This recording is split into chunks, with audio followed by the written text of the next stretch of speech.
جب مرید کے حواس شیخ کے حواس کے تابع ہو گئے، جسے ہم کہتے ہیں سنکرونائزیشن ہو گئی،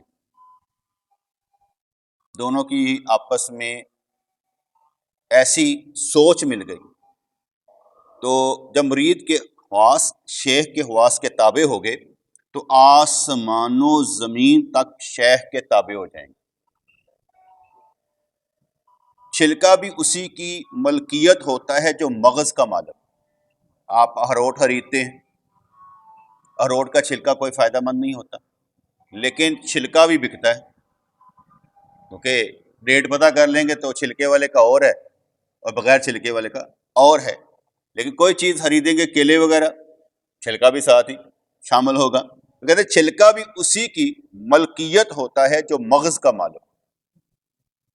جسم اور روح کی وہی نسبت ہے جو کہ آستین اور ہاتھ کی، کیونکہ ہم یہ آستین چڑھاتے ہیں نا تو ہاتھ نیچے ہے، یہ جسم ہے، یہ روح ہے، تو اس لیے انہوں نے کہا کہ جسم اور روح کی وہی نسبت ہے جو کہ آستین اور ہاتھ کی۔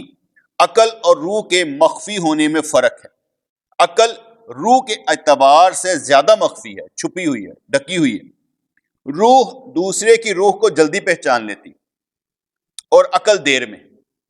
روح جلدی پہچان لیتی ہے اور عقل دیر سے پہچانتی ہے۔ ہر انسان نے حضور علیہ الصلوۃ والسلام کی عقل کو جان لیا اور ان کو عقل مند کہا، لیکن بہت سارے آپ علیہ الصلوۃ والسلام کی قبول وحی کی استعداد کو نہ پہچان سکے۔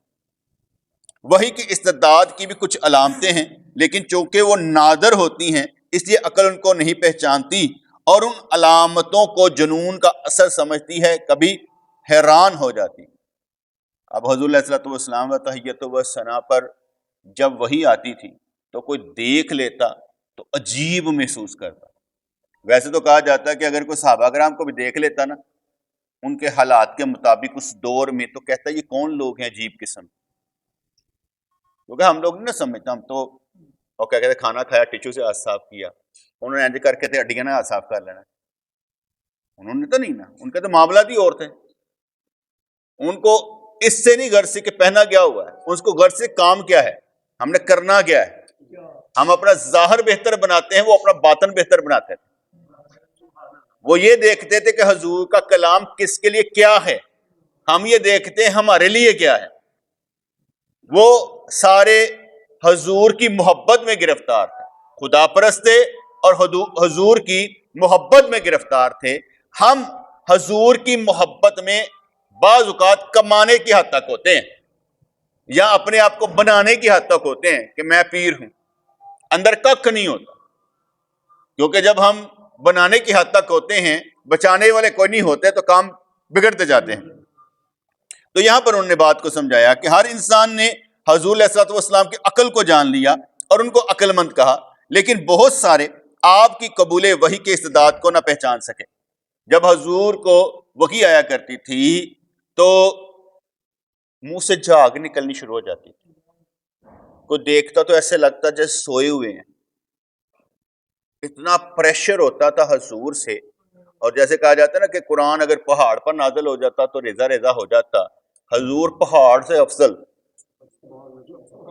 جنہوں نے قرآن کو لیا، دل پھٹا نہیں ہے ان کا۔ قرآن بھی بیٹے اللہ کی وحی ہے نا، ٹھیک ہے، تو اس کو لینا بھی تو کمال ہے نا۔ اگر کہا جائے وہ کلیم اللہ ہے، اللہ ان سے باتیں کر رہا ہے، یہ بھی تو بات ہو رہی ہے۔ یہ کوئی تختیاں تو نہیں دی گئی نا، حضرت موسیٰ علیہ السلام کو تختیاں دی گئی تھی نا، یہ کوئی تختیاں نہیں دی گئی، نازل ہوا ہے، ٹھیک ہے۔ تو اس لیے وہ جو استعداد ہے برداشت کرنے کی، وہ میرے سارے بشر ایک طرف رکھ دیے جائیں اور حضور کو ایک طرف رکھ دیا، طاقت میں وہ زیادہ ہے، طاقت میں وہ زیادہ ہے۔ اس لیے اگر کوئی حضور کو دیکھ لیتا کہ وحی کیسے آ رہی ہے، ایک صحابی کہتے کہ میں کیا کہتے ہیں جب وحی آئی تو حضور کا گھٹنا میرے گھٹنے پر تھا اور مجھے ایسے لگا جیسے اونٹ رکھ دیا گیا ہے، ٹوٹ جائے گا۔ اب وہ بھاری کیوں ہو جاتا تھا؟ وہ کون سی چیز ایسی آتی تھی کہ حضور بدنی ہو جاتے تھے، ٹھیک ہے نا۔ تو اس لیے مختلف حالتیں ہوتی تھی، جب وحی آتی سب ہم ہوش ہو جاتے تھے کہ پتہ نہیں کی پیغام آ گیا، کیونکہ وہ جانتے تھے کہ وحی کی علامت ظاہر ہونے شروع ہو گئی، کیونکہ صحابہ کرام کو دیکھ دیکھ کر تجربہ ہو چکا تھا کہ حضور کو جو وحی آتی ہے تو کس طریقے سے آتی ہے.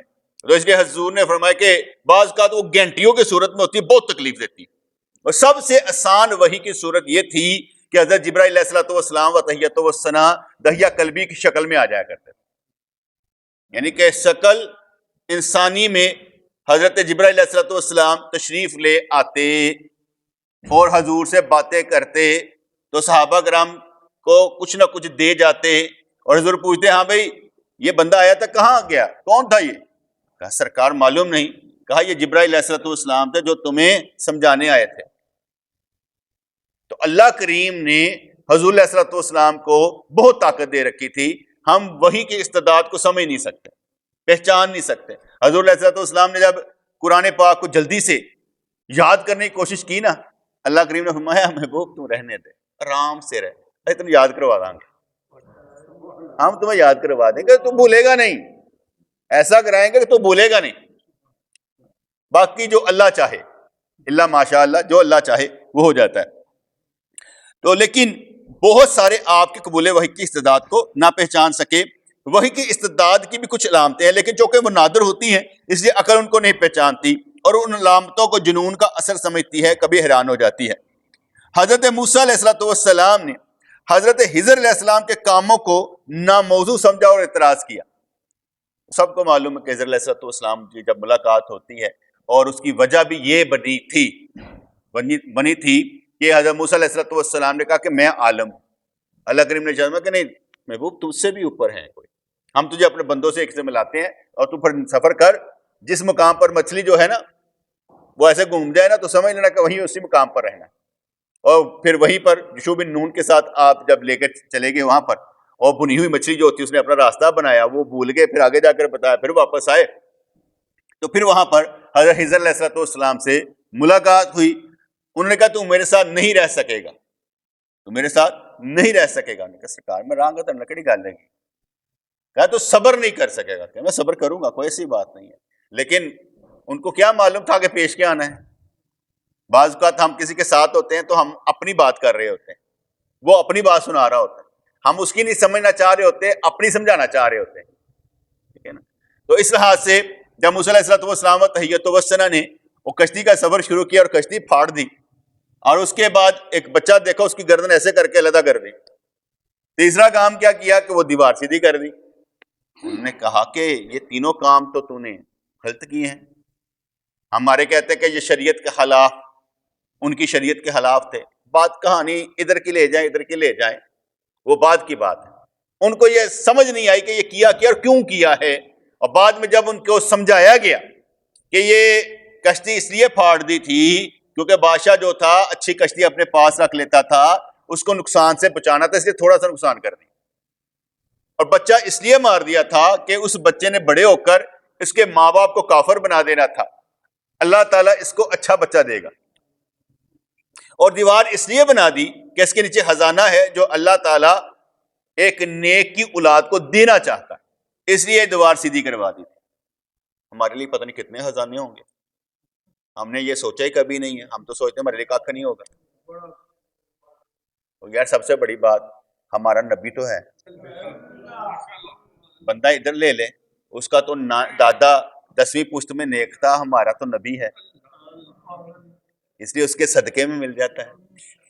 تو بندہ اپنے لیے کچھ ہیلے تو کرے نا، گلا تو کرے نا، یا اللہ تیری مہربانی ہے. کیونکہ ہم نے جان رکھا ہے کہ جو کام نہیں بھی ہو سکتا وہ بھی ہو سکتا ہے. کب؟ جب اللہ چاہے.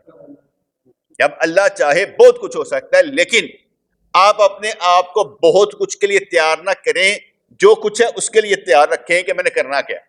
کیونکہ بہت کچھ آنے تک دیر ہو جائے گی، جو کچھ ہے اس میں کر ڈالیں. بات سمجھ آیا کہ نہیں ہے؟ کہ بہت کچھ آنے میں دیر ہو جائے گی اور پھر سوچیں گے میں پلاننگ کی ہوگی، ساری پلاننگ الٹ ہو جاتی. کیونکہ جب کچھ آتا ہے باقی کچھ غائب ہو جاتا ہے، خیال بدل گیا ہوتا ہے، اس وقت تک سمجھ نہیں آ رہی تھی کہ کرنا کیا. تو اس لحاظ سے بہت کچھ آنے تک جو کچھ ہے اس میں کچھ کر لیں. ٹھیک ہے. حضرت موسیٰ علیہ السلام نے حضرت خضر علیہ السلام کے کاموں کو ناموضوع سمجھا اور اعتراض کیا۔ اسرار غیبی کو سمجھنے میں جب حضرت کلیم اللہ کی جیسے عظیم پیغمبر کی عقل سمجھ نہ پائی، ادھر لکھا ہوا نکارا ہو گئی، میں یہ نہیں بولتا کیونکہ نبی ہیں، جب سے سمجھ آیا نا قاعدے اہل سنت کیا ہوتے ہیں تب سے سمجھ آ گئی، ورنہ پہلے ہمیں بھی کوئی سمجھ نہیں تھی۔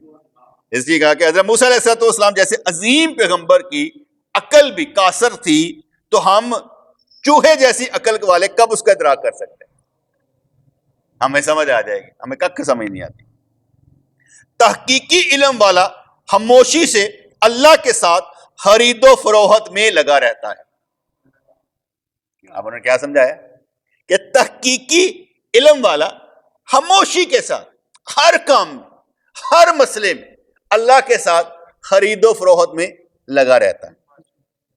ان اللہ اشتری من المؤمنین انفسهم واموالهم بان لهم الجنہ، کہ قرآن کہتا ہے کہ ہم نے مومنین کو خرید لیا ہے جنت کے بدلے میں ان کے مالوں اور جانوں کے عوض۔ خریدی ہوئی چیز کسی دوسری جگہ کیوں بکے؟ بک تو چکے ہم، اب اور کہاں بکے؟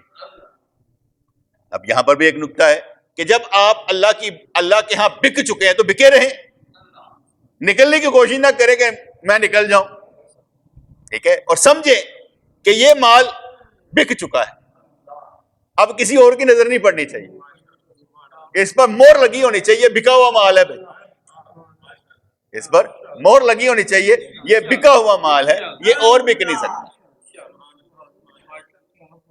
خدا نے مومنوں سے ان کی جانیں اور مال جنت کے عوض خرید لیے ہیں۔ ہر علم کا خریدار اس کے مناسب ہوتا ہے، ہر مال ہر جگہ نہیں بکتا۔ ایک دوست تھا ہمارا تو اس نے قرآن کی تفسیر ترجمہ لکھنا چاہا تو اس نے کوشش کی، 30 سپارے لکھے اس نے، اور 7 8 10 اس نے تفاسیر پڑھی، اس کا لفظی ترجمہ با محاورہ ترجمہ لکھا۔ میں نے کہا یار کرو گے کیا؟ کہتا نہیں میں لکھ رہا ہوں، مجھے علم ہے۔ خیر اس نے لکھا تو میں نے کہا اصل بات یہ ہے کہ تو ہے قاری حافظ، جو حافظ اور قاری نہیں ہے وہ تیرا سودا نہیں خریدیں گے، جو اس چیز کے خریدار ہوں گے وہ خریدیں گے، اس لیے تیرا سودا نہیں بکنا۔ اگر تو لوگوں کو مفت بھی دینا چاہے گا نا، لوگوں نے لینا، کیونکہ ان کا مزاج ہی نہیں ہے، انہوں نے کیوں پڑھنا ہے؟ تو کہے جی میں نے لکھا ہے، ہر کئی جہاں جہاں پر ہے نا وہ وہیں پر لگا رہے گا۔ اگر وہ کہتا ہے میں نے جناب کنز الایمان ہی پڑھنا ہے، وہ کنز الایمان ہی پڑھے گا۔ کسی نے کہنا جناب میں اشرف علی تھانوی کو پڑھنا ہے، وہ وہی پڑھے گا۔ جماعتوں کا فرق ہے، تو ایسے ہی کہنے لگے نہیں میں نے لکھنا۔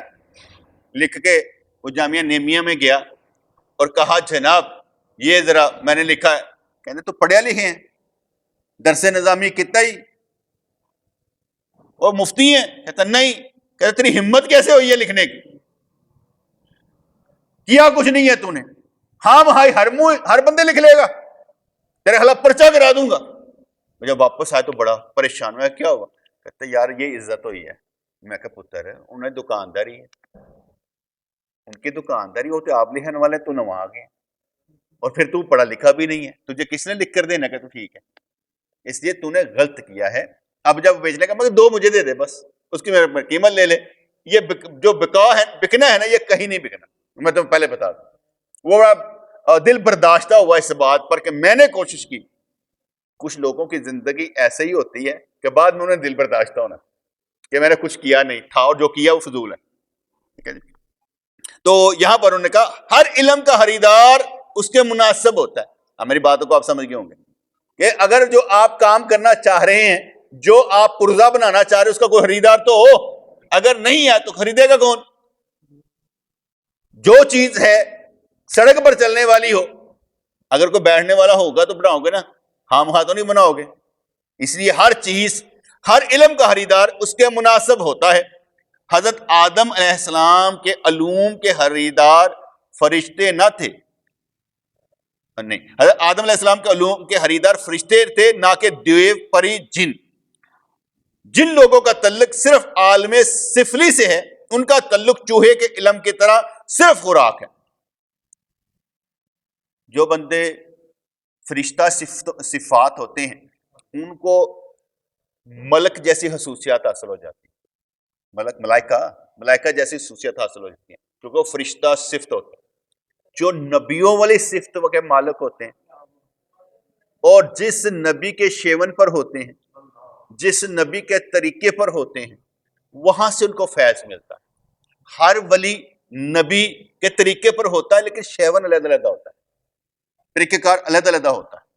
کوئی باب آدم علیہ السلام، کوئی حضرت عیسیٰ علیہ السلام، مختلف کیفیات ہوتی ہیں۔ جو زیادہ تر لوگ ولی کی نشانیوں میں سے ہوتے ہیں نا، وہ زیادہ تر عبادت گزار ہوں گے۔ ولیوں والی صفات کے مالک عبادت گزار، نوافل پڑھنے والے۔ جو بندے نبی کے پیروکار ہوں گے زیادہ تر فرائض واجبات پورے کرنے والے ہوں گے، وہ زیادہ عبادت نہیں کریں گے، وہ زیادہ تر علمی مسائل ادھر ادھر کا حل نکالیں گے کیونکہ ان کا معاملہ کچھ اور ہوتا ہے۔ اس لیے کوئی ولی اور نبی میں جب فرق کیا جاتا ہے نا، کہتے ہیں نبیوں والے جو ہوتے ہیں نا، نبیوں والے ان کا علم سے تعلق شغوف ہوتا ہے، وہ فرض واجب ان چکروں میں، اور ولی جو ہوتا ہے وہ بس گمسم اپنے کام میں مشغول، نفل پڑھا جاتا ہے، کام کیا جاتا ہے۔ لیکن اس کا مطلب یہ نہیں وہ نفل نہیں پڑھنے والے ہوتے، یہ ویسے ایک بتایا زیادہ تر آپ کو۔ تو حضرت آدم علیہ السلام کے علوم کے خریدار فرشتے تھے، نہ کہ دیو پری۔ جن لوگوں کا تعلق صرف عالم سفلی سے ہے، ان کا تعلق چوہے کے علم کی طرح صرف خوراک ہے، لہذا ان کو اتنی ہی عقل عطا ہوئی۔ جن لوگوں کے ساتھ آپ نے رہنا ہے ان کی عقل کا معیار بڑھا دیں، نہیں تو آپ کی لڑائی ہوتی رہے گی۔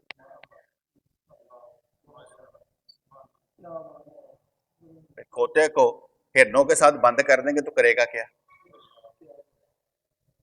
دلتیاں ہی کھائے گا۔ آپ شیر کی طرح ہو، گیدڑ کے ساتھ گزارا کیسے کریں؟ اس لیے جن لوگوں کے ساتھ آپ رہنا چاہتے ہیں ان کا لیول بڑھا دیں تاکہ وہ آپ کو سمجھ سکیں اور آپ کے ساتھ چل سکیں، وگرنہ وہ نہیں چل پائیں گے۔ جن کا لیول نہیں ہوگا کیسے چل پائیں گے؟ دنیا کو اگر زمین کی ضرورت نہ ہوتی تو زمین نہ بنتی، اگر دنیا کو آسمانوں کی ضرورت نہ ہوتی تو وہ پیدا نہ کیے جاتے۔ سورج، چاند، ستارے سب ضرورت کے تحت ہی پیدا کیے گئے۔ میں کئی دفعہ نہیں کہا کرتا اگر ہم نہ ہوتے تو رب کہاں ہوتا؟ ہمارا رب کہاں ہوتا؟ ہم ہی تو ہیں پہچان۔ ہم نہیں تو رب کہاں؟ ہمارا ویسے تو رب ہے، یہ تو بیٹے میں نہیں تو میرا رب کون؟ ٹھیک ہے نا، میں ہوں تو رب ہے، سب کا رب ہے تو کہ ہے، اگر میں نہیں تو رب نہیں۔ اس لیے میں کہتا ہوں اگر بندہ ہی نہ ہو تو رب، اگر امتی نہ ہو تو نبی، اگر مرید ہی نہ ہو تو پیر کہاں، اگر اولاد ہی نہ ہو تو باپ کہاں؟ باپ کہلانے کے لیے بھی اولاد کی ضرورت ہے، کوئی اسے باپ کہہ سکے، پاپا ماما کہہ سکے، اس لیے باپ کی بھی ضرورت ہے۔ دنیا کو اگر زمین کی ضرورت نہ ہوتی تو زمین نہ بنتی، اگر دنیا کو آسمانوں کی ضرورت نہ ہوتی تو وہ پیدا نہ کیے جاتے۔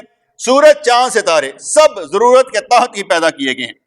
اشیاء کا وجود ان کی ضرورت کی شدت کی وجہ سے ہے۔ ٹھیک ہے جی، تو اپنی احتیاج اور ضرورت کو بڑھا تاکہ دریائے کرم جوش میں آئے۔ ان کی گل سمجھ آئی؟ کہتے ہر ایک کی ضرورت، زمین کی ضرورت پئی، زمین کی ضرورت ہے، تو بھی بدا نا تاکہ تیری بھی ضرورت پوری کی جائے۔ جب طلب بتا دے، طلب بڑھا تاکہ پوری تو کی جائے نا۔ تیرے اندر طلب ہی نہیں تو پوری کیسے کی جائے گی؟ جیسا اسی کئی دفعہ کہتے ہیں دنیا ہی نہیں جس کی پوری ہوتی ہے آخرت کہاں تک جائے گا؟ وہ ابھی رونا ہی رو رہا ہے، میری دنیا ہی پوری نہیں ہو رہی، میری دنیا ہی پوری نہیں ہو رہی۔ میں ابھی بتا رہا تھا دوستوں، میں کہ میں اوپر چلا یار، سوچ رہا تھا، میں نے کہا یار میں اوپر نا ایک چلو بلڈنگ بناتے ہیں، اس کے اوپر اس طرح کر لیں گے، اس طرح کر لیں گے۔ تو دل میں خیال پیدا ہوا، بات سن، بلڈنگ بنے نہ بنے وقت ضائع نہ کر، بلڈنگ بنے نہ بنے وقت ضائع نہ کر، اللہ اللہ کر، اتنا خیال لمبے نہ لے کے جا، جہاں تک ہے اس میں کام چلا لیں، جو ہے اس کو کام میں لے آ، باہر جانے کی ضرورت نہیں ہے۔ اچھا جی، تو اپنی احتیاج اور ضرورت کو بڑھا تاکہ دریائے کرم جوش میں آئے۔ دنیا کا یہی دستور ہے کہ جب تک فقیر اپنی مجبوری اور ضرورت کا اظہار نہیں کرتا اس کو کوئی کچھ نہیں دیتا. میں بھی یہی کہنا پاجی میں گل کرو گے داں یا نہ داں بعد دی گل ہوں تسی کہو نا میں محسوس کر لاں میں نہیں محسوس کرنا کیونکہ محسوس اسی غلط بھی کر سکتے صحیح بھی کر سکتے جن کوئی کام ہوئے دسے منہ پھٹے اسی نہیں جے کرنا بات کیوں بولے کیونکہ اگر وہ منہ سے بولے گا تو امید رکھے گا کہ میں اس کے کام آ سکتا ہوں. ٹھیک ہے اگر میں اس کے کام آؤں وہ کہے مجھے ضرورت ہی نہیں ہے وہ قدر ہی نہ کرے تو فائدہ کیا ہوا. اس لیے قدر کرانے کے لیے ضرورت ہے کہ وہ قدر کرے کہ جناب مجھے ضرورت ہے. اللہ والوں کے سامنے بھی ضرورت کہ جناب مجھے ضرورت ہے تاکہ وہ سمجھے کہ یار میری قدر کرو تاڑی مہربانی. اب قدر کروانے کے لیے بھی ہے تو کسی کی قدر تو کر. اللہ کریم کے آگے دعا دو مانگتے ہیں نا آپ جب دعا مانگتے ہیں کیونکہ جانتے ہیں کہ وہ قدر کرتا ہے اس لیے آپ اس کے آگے ہاتھ پھیلا لیتے ہیں کہ اللہ تیری مہربانی ہے تو قدردان ہے. جب اللہ والوں کے سامنے بھی کہا جائے گا عرض کیا جائے گا تو وہ بھی سوچیں کہ کیا جا سکتا ہے کہ نہیں کیا جا سکتا. یہ بات سمجھ ہے کہ نہیں ہے. وہ اکثر ہوتا ہے نا کچھ کر بھی دو نا اگلا بھار ہی نہیں لینا وہ کہتا پھر کہڑی گل یہ تو کم ہی ہے جی رہن دو چھڈو پرا منہ پھٹ کوئی ایسی گل نہیں. دنیا کا یہی دستور ہے کہ جب تک فقیر اپنی مجبوری اور ضرورت کا اظہار نہیں کرتا اس کو کوئی کچھ نہیں دیتا. عالم نسوت میں عالم نسوت دنیا کو کہتے ہیں عالم نسوت میں پھنسے ہوئے اگر ضرورت محسوس کریں تو خدا ان کو نور بصیرت عطا فرما دے. ضرورت محسوس کریں تو خدا عطا فرما دے. جب ان کو نور بصیرت عطا ہو جائے تو ان کی عالم لہوت کی طرف پرواز شروع ہو جائے گی آخرت کی طرف سمجھ لو. پھر ان پر اسرار خداوندی کھلیں گے اور وہ بلبل کی طرح نغمہ سرائی کرنے لگیں گے. ایسا نہیں ہے کہ ہم پر کچھ اثر نہیں ہے. ایسا نہیں ہے کہ ہم پر کچھ اثر نہیں ہے. اگر اثر نہ ہوتا تو یقین مانے ہم غفلت کے لاکھوں پردوں تلے دبے ہوئے ہوتے. اب بھی جتنے بچے ہوئے ہیں نا وہ اثر کی وجہ سے. اگر اثر نہ ہو تو ہم زیرو ہم بھی نفسا نفسی کا شکار ہوتے. اگر نہیں ہیں تو بچے ہوئے ہیں اس لیے ہماری بنیاد مضبوط تھی ہم یہاں تک پہنچ گئے. اگر بنیاد دنیا داری پر ہوتی تو ہم یہاں تک نہ پہنچتے. اب یہ کہا جائے کہ بھئی ہم کیا ہیں ہم جو کچھ ہے بہت کچھ ہے. ہم جو کچھ ہے بہت کچھ ہے اس لیے بہت کچھ ہے کہ ہم کچھ نہیں تھے.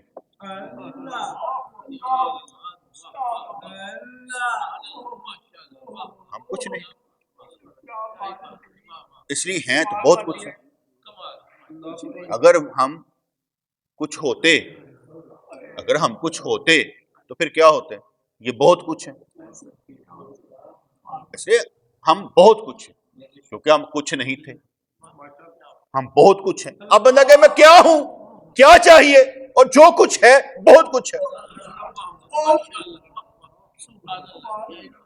تو کام کر دیکھ کو ہوتا کیا ہے.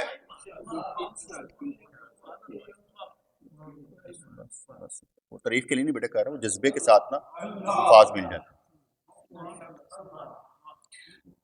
پھر واپس آتے ہیں یا دنیا کو اگر زمین کی ضرورت نہ ہوتی تو زمین نہ بنتی. اگر دنیا کو آسمانوں کی ضرورت نہ ہوتی تو پیدا نہ کیے جاتے.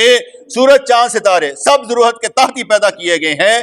اشیاء کا وجود ان کی ضرورت کی شدت کی وجہ سے ہے. تو اپنی احتیاج اور ضرورت کو بڑھا تاکہ دریائے کرم جوش میں آئے. دنیا کا یہی دستور ہے کہ جب تک فقیر اپنی مجبوری اور ضرورت کا اظہار نہیں کرتا اس کو کوئی کچھ نہیں دیتا. عالم نسوت میں پھنسے ہوئے اگر ضرورت محسوس کرے تو خدا ان کو نور بصیرت عطا فرما دے. جب ان کو نور بصیرت عطا ہو جائے تو ان کے عالم لہوت کی طرف پرواز شروع ہو جائے گی. پھر ان پر اسرار خداوندی کھلیں گے اور وہ بلبل کی طرح نغمہ سرائی کرنے لگے. جس کا مطلب یہ ہوا بیٹے ہم کچھ نہیں تھے ہم کچھ ہیں آگے بہت کچھ ہے. ایسا نہیں ہے کہ کچھ نہیں ہوگا، بہت کچھ ہے، کیونکہ ہماری نا امید کے تار کہیں اور سے ہلتے ہیں، مایوس ہوتے ہی نہیں، ہم کچھ نہیں پھر بھی مایوس نہیں ہوتے، اس لیے کہ ہماری امید کے تار کہیں اور سے چلتے ہیں، بجتے ہیں، اس لیے ہمیں نظر کچھ نہیں آتا، سب کچھ نظر آتا ہے، ہمیں کچھ نظر نہیں آتا، سب کچھ نظر آتا ہے۔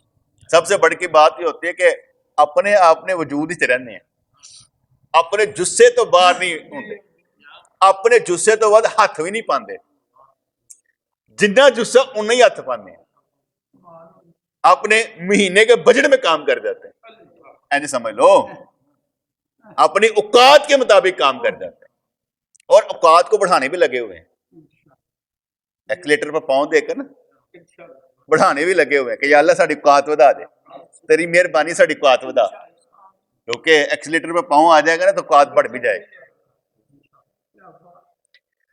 تو فرمانے لگے جسم اور روح کی نسبت اگر مفہوم سے ہوتی ہے، فہم سے ہوتی ہے، مفہوم سے ہوتی ہے، تو صرف اس قدر جیسا کہ پانی کی نہر سے یا پرندے کے گھونسلے سے،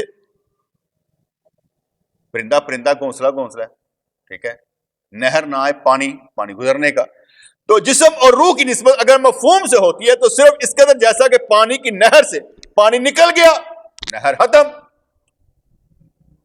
پرندہ نکل گیا، گھونسلے کی کوئی قدر نہیں، روح نکل گئی، جسم ہاک، جڑا نہ موٹا تازہ ہے نا سب کھاتا جانا ہے، مجھے ہاک میں ملا کر میری ہاک بھی اڑا دے، تیرے نام پر مٹاؤں مجھے کیا غرض نشاں سے۔ اس لیے انہوں نے سمجھایا کہ جسم اور روح کی نسبت اگر مفہوم سے ہوتی ہے تو ایسے سمجھ لے جیسے پانی کی نہر سے یا پرندے کی گھونسلے سے، ان کا تعلق در حقیقت غیر معلوم ہے۔ روح کی قوت فکریہ میں ہمیشہ اچھے برے خیالات آتے جاتے رہتے ہیں، جیسے پانی بظاہر ٹھہرا ہوا نظر آتا ہے لیکن رواں ہوتا ہے، چل رہا ہوتا ہے، دیکھنے نہیں نظر آتا، بس چل رہا ہوتا ہے۔ اس طرح سے روح مول اعلیٰ کی طرف سے رواں ہے لیکن اس کا احساس نہیں ہوتا۔ ہم روزانہ یہاں پر بیٹھتے ہیں، کچھ ملا؟ کیا ملا؟ نہ بتا سکتے ہیں، نہ دکھا سکتے ہیں، نہ بتا سکتے ہیں نہ دکھا سکتے ہیں۔ چلو میں غلط مثال دے کر سمجھا لیتا ہوں،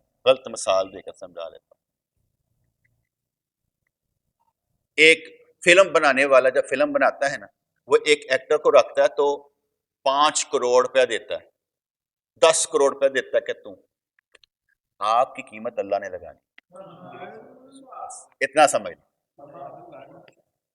یہ ایسے میں نے غلط مثال دور سے لے کر ڈالی ہے کہ آپ اس کے نہ دیکھیے گا وہ کتنے کروڑ میں بکا ہے، اس کا کیا کہتے ہیں 6 مہینے کا ٹارگٹ 5 کروڑ کا ہے، وہ چھوڑیں، آپ کا ایک ایک لمحہ بہت اونچا ہے کیونکہ وہ اللہ کے لیے، اس لیے میں نے آگے کہا ولی اللہ بننے کی ایکٹنگ کیا کریں، چارج ہوئی ہوگے، جب تک ایکٹنگ نہیں کریں گے چارج نہیں ہوں گے۔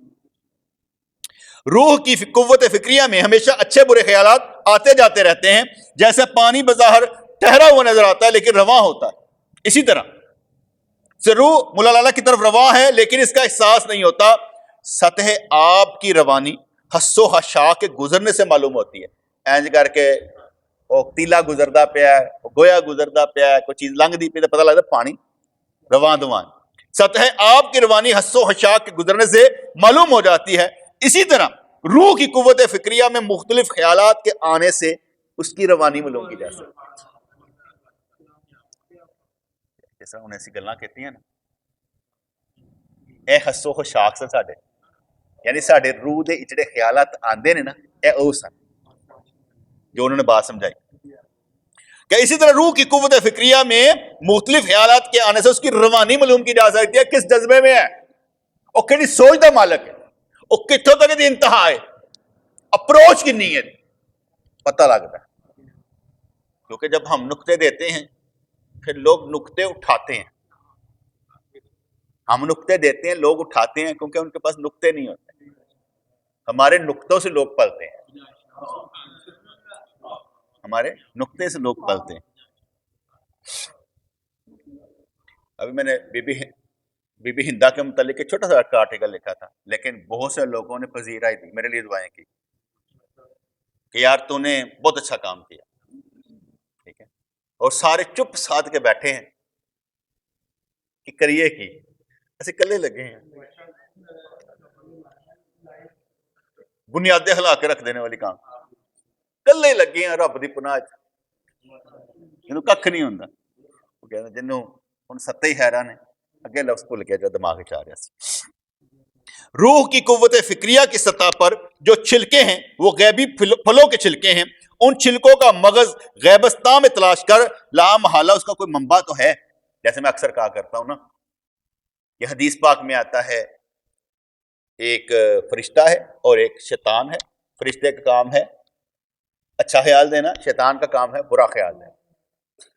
اچھا ان دونوں کو خیال کون دیتا ہے؟ کون؟ پھر تجھے علم دے کر جج کرنے کی صلاحیت کس نے دی ہے؟ ٹھیک نہیں ہو رہا، ٹھیک نہیں ہو رہا۔ میں ایج وائز نیچے کو آ رہا ہوں تو میں محسوس کر رہا ہوں کہ یار کھانا کتنا کھانا چاہیے، یعنی میں اپنا نا کہتا ہوں کہ یار مجھے کھانا کتنا کھانا ہے، مجھ سے نا وہ سمجھ نہیں آ رہی کتنا کھانا میرے لیے ضرورت ہے، مجھے بھوک لگتی ہے نہیں لگتی ہے، کھا کیوں رہا ہوں، تو جسا ڈیمانڈ کیا کر رہا ہے، بڑھاپے میں کیا ہونا چاہیے، یہ ابھی میں سمجھنے کی کوشش کر رہا ہوں، کیونکہ اب نیچے کو جانا ہے نا تو اب سمجھنا پڑے گا کیسے کیسے چلنا ہے، کس طرح سے چلنا ہے اور کس طرح سے جانا ہے، اور جلدی کیسے جینا ہے یا جلدی کیسے مرنا ہے، ٹھیک ہے جی۔ عام عارفوں کی روح کی روانی تیز ہے، اس لیے ان پر غم و غصے کے حس و شاق زیادہ دیر نہیں ٹھہرتے۔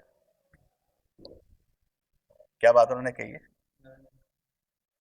کہ عام عارفوں کی روح کی روانی تیز ہے، انہوں نے گھٹ غصہ آندا ہے، وہ تیلے کھلوندے نہیں اتھے گے، آندا جلدی لنگ جاندا ہے، آندا جلدی لنگ جاندا ہے، وہ کھلوندے نہیں گے، صبر شکر ٹھیک رہندا ہے، اس لیے یہ تیزی سے گزار دیتے ہیں، اور جنہ چر روانی تیز نہ ہوئے وہ ایک گل تے کہندے رہندے نے، انہیں دیکھنا کی کیتا سی، انہیں دیکھنا کی کیتا سی، اتھے اڑے رہندے سن۔ ہم قانون اصول پر رہتے ہیں لیکن بات سمجھانے کے لیے کہہ رہی ہیں کہ تیزی سے نکل جاتے ہیں۔ کہنے لگے ایک بیوقوف نے ایک شیخ پر تہمت رکھی کہ وہ برا آدمی ہے، تو مریدوں کا کیا دستگیر ہوگا؟ ایک شیخ نے اس سے کہا بڑوں پر تہمت درنا بہت بری بات ہے، یہ تو نے الزام لگایا نا، اچھی بات نہیں، تو نے جو برائیاں ان میں بیان کی ہیں وہ ان میں نہ ہوں گی، اگر ہوں بھی تو فنائیت کے غلبے کی وجہ سے اس برائی کو شرعی اعتبار سے معصیت نہیں سمجھا جائے گا، ٹھیک ہے جی۔ میں نے آگے بتایا تھا نا کل کہ میں خواب میں دیکھا کہ میں نے گالی نکالی، تھوڑی پرانی بات ہے، تو میں اندازہ لگایا کہ گالی میرے اندر موجود ضرور ہے، نکلتی نہیں، ٹھیک ہے۔ اس لحاظ سے فنائیت کا جب مقام ہوتا ہے نا جو یہ بیان کر رہے ہیں، تو فنائیت کے غلبے کی وجہ سے برائی نیچے ہوتی ہے، نہ وہ نقصان پہنچاتی کسی کو کہ اس کو کوئی نقصان پہنچائے، وہ فائدہ ہی سوچتی ہے، ٹھیک ہے جی، اور ان کی جو فنائیت کی وجہ سے وہ معصیت میں گناہ میں شمار نہیں ہوتی، کیونکہ وہ اس کا اثر نہیں کسی پر ہوتا، اس کا اثر نہیں کسی پر ہوتا، کیونکہ اگر دریا میں ایک مردار گر جائے تو شرعی طور پر اسے گندا قرار نہیں دیا جا سکے گا، شرعی طور پر اسے گندا قرار نہیں دیا جا سکے گا، لیکن کچھ کتابیں ایسی ہوتی ہیں جو نہیں پڑھنی چاہیے۔ ایک واقعہ میں نے پڑھا ایک بندے کا کتاب میں، اور غلط واقعہ تھا، واقعہ یہ تھا کہ اس نے کہا کہ ایک محل سے ایک بندہ نیچے گرا تو ایک بابا گزرا تو ایسے کر کے اسے پکڑ کے نیچے آتا، اس نے کہا بابا کتنا اونچے درجے کا ہے، ایسے پکڑ کے نیچے کر لیا، تو اس نے کہا بابا جی آپ کی بڑی کرامت ہے، بہت سی کرامتیں ہیں لیکن نہ وہ نماز دا پابند، نہ کوئی اور چیز، نہ کوئی معاملہ، انہیں کہا بابا جی تسی کہدے فقیر ہو؟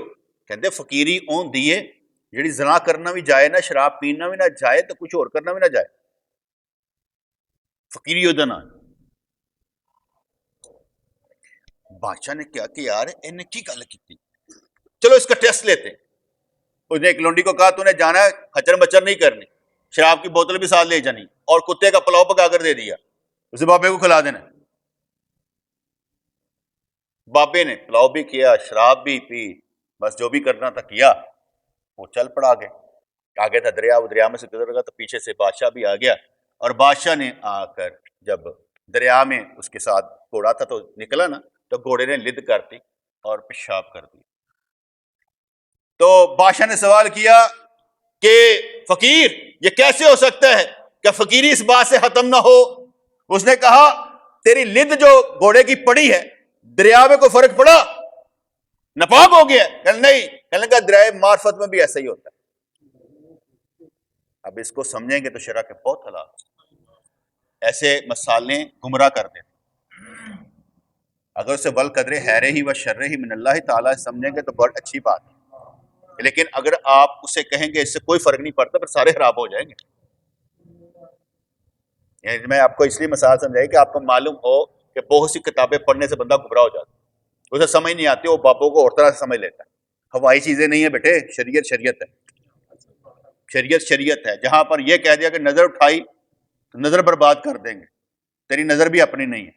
جہاں پر یہ کہہ دیا جائے کہ تو تھوکے گا بھی تو تھوکے تو پیشاب بہانے پر نہیں تھوک سکتا, تیری تھوک کو پاک کیا گیا, گند پر نہیں تو نے اپنی تھوک پھینکنی, یعنی تجھے اتنی عزت دی گئی ہے اور تو یہ بات کہے. یہ بھی ذرا دھیان سے, یہ میں نے اس لیے آپ کو سمجھایا کیونکہ اگر دریا میں ایک مردار گر جائے تو شرعی طور پر اسے گندا قرار نہیں دیا جا سکے گا.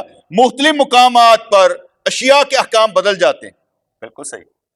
قطرہ نجاست تھوڑے پانی کو نجس بنا سکا, زیادہ کو نہیں. اگر آپ کسی کیا کہتے ہیں دریا میں پیشاب کر دیں, ٹھیک ہے, اور تھوڑی دیر بعد پانی گزر جائے تو اب وہاں نہا سکتے ہیں, کیونکہ اب پانی کا اثر وہاں پر, پیشاب کا اثر وہاں پر نہیں ہے, وہ گدلا نہیں کرتا. تو یہاں پر کیا کہ قطرہ نجاست تھوڑے پانی کو نجس بنا سکا, زیادہ کو نہیں. آگ نے نمرود کو نقصان پہنچایا, حضرت ابراہیم کو نہیں. روح اور نفس کے اعتبار سے احکام میں فرق ہے. روح اور نفس, اب جسم کی بات نہیں ہو رہی, اب روح اور نفس کی بات ہو رہی, یہ اندر کی شے. روح اور نفس کے اعتبار سے احکام میں فرق ہے, کیونکہ روح مشاہدہ حق میں لگی ہو تو قابل گرفت نہیں.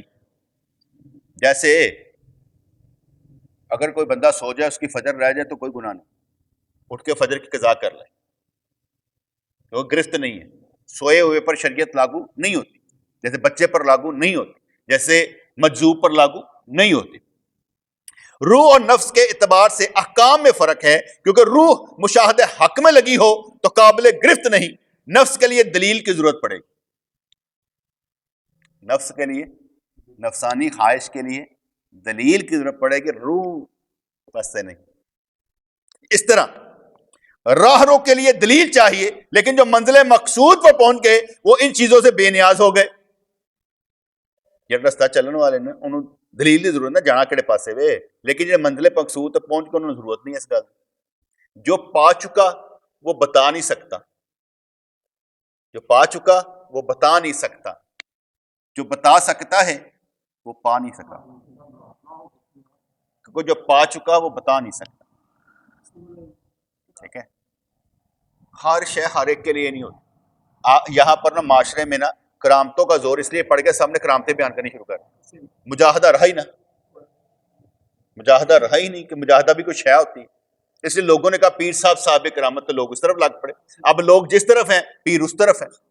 وہ بندہ جو لوگوں کی وجہ سے نہیں اللہ کی وجہ سے ہے, وہ کرامتوں کے پیچھے کبھی نہیں بھاگے, کیونکہ سب سے بڑی کرامت تقوی اور پرہیزگاری ہے. سب سے بڑی کرامت یہ ہے کہ تو اللہ کے سوا کسی کو کچھ سمجھے ہی نہ, کہ بس صرف اللہ ہی اللہ. اس طرح راہرو کے لیے دلیل چاہیے, لیکن جو منزل مقصود پر پہنچ گئے وہ ان چیزوں سے بے نیاز ہو گئے. باپ صاف بول سکتا ہے لیکن بچے کے لیے تتلا کر بولتا ہے. باپ صاف بول سکتا ہے لیکن بچے کے لیے تتلا کر بولتا ہے. بڑا عالم بچے کو پڑھاتے وقت الف خالی با کے نیچے ایک نقطہ کہتا ہے تو اپنے لیے نہیں بلکہ مبتدی کے لیے بولتا ہے کہ پتر اے انجے, ورنہ وہ اس مقام سے بلند ہے. عارف اگر استدلال سے کام لیتے ہیں تو اپنے لیے نہیں بلکہ دوسروں کو سمجھانے کے لیے. کہ وہ دلیلہ دیندے نے اپنے واسطے نہیں دلیل دے رہے اور دوسرے سمجھان واسطے دلیل دیندے نے جیسے مولانا روم ہمارے لیے دلیل دے رہے. اس طرح شیخ کو بھی مریدوں کی استعداد کے مطابق تعلیم دینی چاہیے تاکہ وہ سمجھ سکیں. اس نے اعتراض کرنے والے سے کہا کہ شیخ کی مثال تیز تلوار کی ہے, اس سے بڑھ کر اپنے آپ کو ہلاک نہ کر کیونکہ وہ اہلاک خداوندی کے ساتھ متصف ہے اور اسی طرح لامحدود ہے. شیخ لامحدود دریا ہے تو محدود کفر اس کے اعتبار سے غیر موجود ہے. جیسے میں نے نقطہ نہیں بیان کیا تھا, پہلے ہی بیان کیا, اگر کسی کی بات اور ذات سے صبر کرنا پڑے تو ساتھ میں کہنا ہے یا اللہ اس کے لیے ہدایت کا ذریعہ بنانا. یہ کبھی نہیں کہنا کہ میرا صبر اس پر پڑ جائے, کیونکہ اس کا مطلب آپ کے اندر صبر نہیں ہے, بدلہ ہے. اسے صبر نہیں کہیں گے, کیا کہیں گے؟ بدلہ. تو اس لیے بدلہ لینے والا صبر نہیں ہونا چاہیے. صبر وہ ہوتا ہے جو اللہ کے لیے ہو اور دونوں کے لیے فائدہ مند ہو جائے. تو اس لیے میں نے نقطہ معرفت کا نقطہ, الہامی نقطہ دیا کہ اس میں یہ ذرا دھیان رکھیں کہ ہم نے بدلہ نہیں لینا. ہمارے خالد صاحب نے تو اکثر کہتے ہیں اسے دیکھنا چاہتے ہیں اتنا ہوتا کی ہے, دیکھنا چاہتے ہیں, مطلب کہ کیفیت اس طرح کی ہے کہ بھئی کیوں دیکھنا چاہتے ہیں؟ تو سمجھ تو اللہ معاف نہ کرے, تو خدا ہے, معاف کر دو کسی کو. پتہ نہیں ہم نے کون کون سے گناہ کیے رب نے معاف کر دیا, ہم کیوں نہ معاف کریں, ہم کیوں نہ معاف کریں. اگر ہم کام کر رہے ہوں کو صدیق اکبر رضی اللہ عنہ کو گالی نکالیں یا عمر فاروق کو, تو میں برا اس لیے نہیں مناتا, مجھے معلوم ہے کہ وہ گالی کے شان ہی نہیں ہے, تو برا کس معنی میں؟ وہ تو اسے خود لگ رہی ہے, وہ اعلیٰ اور افضل ہیں, وہ جنتی لوگ ہیں, یہ جہنمی لوگ ہیں, اس لیے میں برا ہی نہیں مناتا. مناؤں کیوں؟ کہ وہ ہے ہی نہیں. تو جن کو کہہ رہا ہے وہ نہیں ہے, جن کو تو سمجھ رہا ہے وہ نہیں ہے بس. اسی طرح شیخ کو بھی مریدوں کی استعداد کے مطابق تعلیم دینی چاہیے تاکہ وہ سمجھ سکیں. اس نے اعتراض کرنے والے سے کہا کہ شیخ کی مثال تیز تلوار کی ہے, اس سے بڑھا کر اپنے آپ کو ہلاک نہ کر کیونکہ وہ ہلاک خداوندی کے ساتھ متصف ہے اور اس طرح لامحدود ہے. شیخ لامحدود دریا ہے تو محدود کفر اس کے اعتبار سے غیر موجود ہے. کیونکہ بیٹے باتیں کرنا بہت آسان ہے اور عمل کرنا بھی بہت آسان ہے اگر اللہ چاہے. ہم کہتے نہیں کہ مشکل ہے. اب جب وہ کیا کہتے ہیں بیٹھے جو ہیں نور کے حالے کے اندر, تو پھر یہ کیوں کہا جائے لفظ بھی دھیان سے بولیں تاکہ اچھے الفاظ قبول ہو جائیں. کسی کی کیفیت بدل دو, کسی کی حیت بدل دو, کسی کے معاملے بدل دو, کسی کی سوچ بدل دو, اچھا کر دو, کیونکہ کرنا تو اچھا ہے ہی ہے. تو اس لیے جو بیان کیا وہ اپنے آپ سے نکل گیا. مجھے دوبارہ کہنا کہ کریں تو مجھ سے نہیں ہونا, وہ اسی وقت ہوتا ہے جب کریں. اب مجھ سے دوبارہ کہیں گے نا مجھ سے نہیں ہونا کہ کیا تھا, اندر ہی ہوگا جو ہوگا, باہر کچھ نہیں نظر آئے گا. کیفیت عجیب و غریب ہو جاتی ہے نا بیان کرتے ہوئے. ربنا تقبل منا انک انت السمیع العلیم وتب علینا انک انت التواب الرحیم. یا اللہ یا رحمان ثبتنا علی الایمان. یا اللہ سب کچھ دے, ہر شے دے, ہر ضرورت پوری کر دے, تو اس سے ہی مانگیں گے اور مانگتے جائیں گے. اچھی موت, اچھی زندگی دے, اپنا قرب دے, رزق دے, عزت دے, شفائیں دے, ہر معاملے میں آسانی پیدا فرما دے. ہماری نسلوں کی خیر ہو جائے, ہمارے گھروں کی خیر ہو جائے, رحمتیں ہمارا گھر دیکھ لیں, برکتیں ہمارا گھر دیکھ لیں, خوشیاں ہمارا گھر دیکھ لیں.